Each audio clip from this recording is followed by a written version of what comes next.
ये कहानी मित्सु नाम के लड़के पे आधारित है जो एक लड़की के बेड के नीचे छुपा रहता है और वो पूरे दिन में क्या क्या करती है वो उसके हर एक एक्टिविटी पे नजर रखता है। उसके बाद आगे क्या होगा वो हम आज की इस स्टोरी में देखने वाले हैं। आज मैं जिस मूवी को एक्सप्लेन करने वाली हूँ इस मूवी का नाम है अंडर योर बेड और ये मूवी 2019 में रिलीज हुई थी। मूवी के स्टार्टिंग सीन में हम एक उदास लड़के मित्सु को देखते हैं। मित्सु को किसी से भी कोई मतलब नहीं होता और वो क्लास में भी सबसे अलग रहता है और वो किसी से बात भी नहीं करता। इस वजह से उसका कोई भी दोस्त नहीं था। मित्सु लोगों से इतनी ज्यादा दूरी बना के रखता है कि वो अपने स्कूल के मैगजीन के फोटो में भी नहीं आता। दिन बीतते जाते हैं और बाकी दिन की तरह आज भी मित्सु चुपचाप क्लास में बैठा हुआ था, लेकिन आज किसी चमत्कार से एक लड़की उसके पीछे आके बैठ जाती है जिसका नाम साकी है। साकी मित्सु से बात करने की कोशिश करती है जिसे देखने के बाद मित्सु के दिल में बवंडर आ जाता है क्योंकि उसने आज से पहले कभी किसी लड़की से बात नहीं किया था। साकी ने मित्सु से बात की। ये देख के मित्सु को बहुत ज्यादा अच्छा लगता है और मित्सु इस मौके का फायदा उठा के साकी को उसके साथ कॉफी पे चलने को बोलता है, जिसमें साकी उसका उदास चेहरा देखते हुए उसे हाँ कर देती है और दोनों साथ में कॉफी पीने के लिए जाते हैं जहाँ कभी ना बोलने वाला मित्सु पटर पटर बोलने लगता है। दोनों एक दूसरे से काफी बातें करते हैं और बहुत जल्द ही ये दोनों बहुत अच्छे दोस्त बन जाते हैं। जिसके बाद मित्सु साकी से बोलता है कि मुझे मछलियाँ बहुत ज्यादा पसंद है और मैं एक एक्वेरियम में जॉब करता हूँ और अगर तुम चाहो तो मैं तुम्हारे घर में भी एक्वेरियम लगा सकता हूँ। दरअसल मित्सु साकी से प्यार करने लगा था क्योंकि उसने लाइफ में पहली बार किसी लड़की से इतना ज्यादा बात किया था, लेकिन मित्सु इस बात से बिल्कुल अनजान था कि वो दोनों इस दिन को कभी नहीं भूल पाएंगे क्योंकि इस दिन के बाद से साकी कहीं गायब हो जाती है। अब पूरे 11 साल बीत चुके थे, लेकिन मित्सु अभी भी ये आस लगा के बैठा था कि साकी उससे मिलने के लिए जरूर आएगी और वो साकी को ढूंढने के लिए नई नई तरकीबें ढूंढने लगता है। काफी कोशिश करने के बाद आखिर उसे साकी के घर का पता चल ही जाता है और वो बिना देर किए साकी के घर के पास जाता है। पूरा 11 साल बीतने के बाद सब कुछ बदल चुका था और अब साकी की शादी भी हो चुकी थी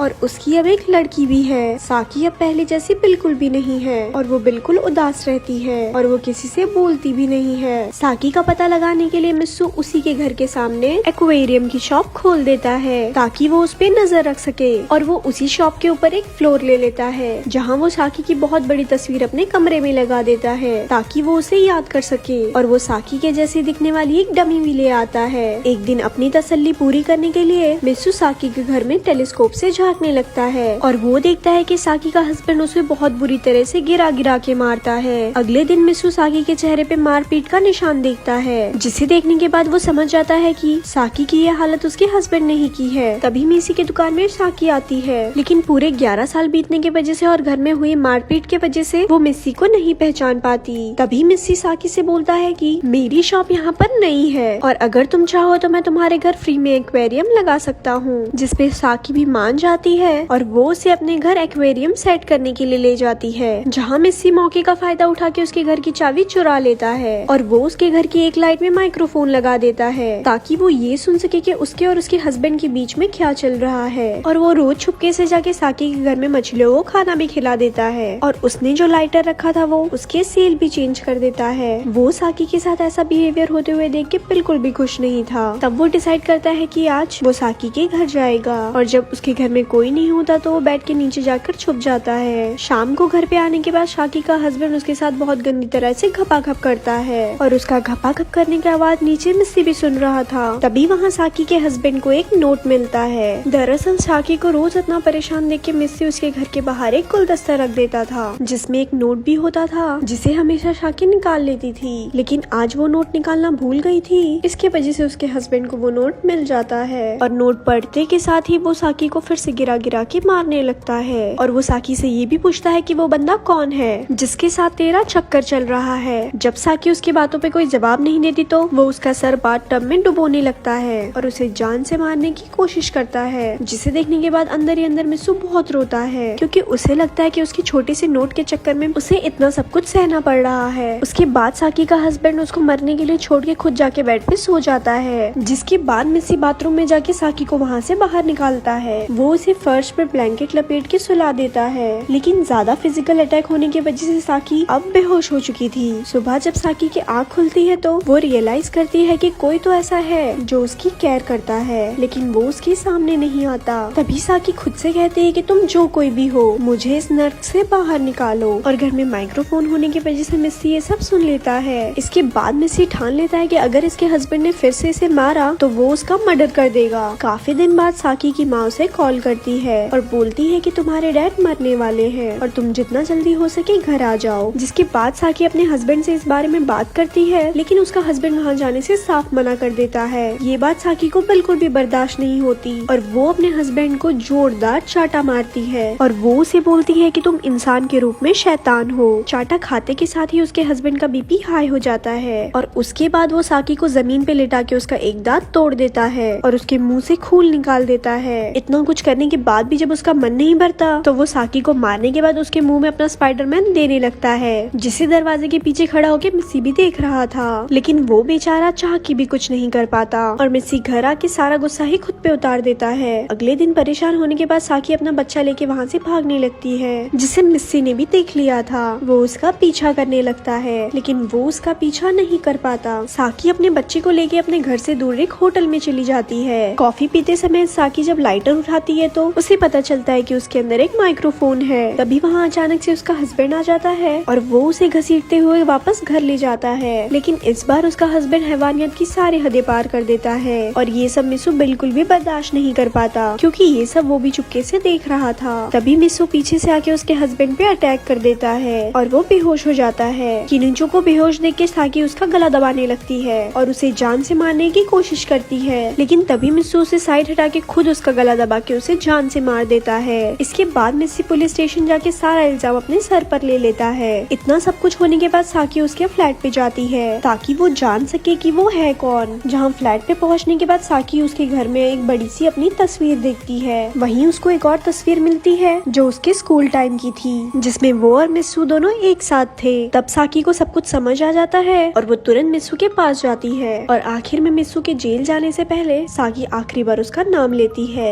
ये सुनने के बाद मिस्सू को बहुत ज्यादा अच्छा लगता है और कुछ इसी तरह से ये मूवी यहाँ पर खत्म हो जाती है। ऐसे ही और स्टोरी सुनने के लिए हमारे पेज को लाइक करें। धन्यवाद।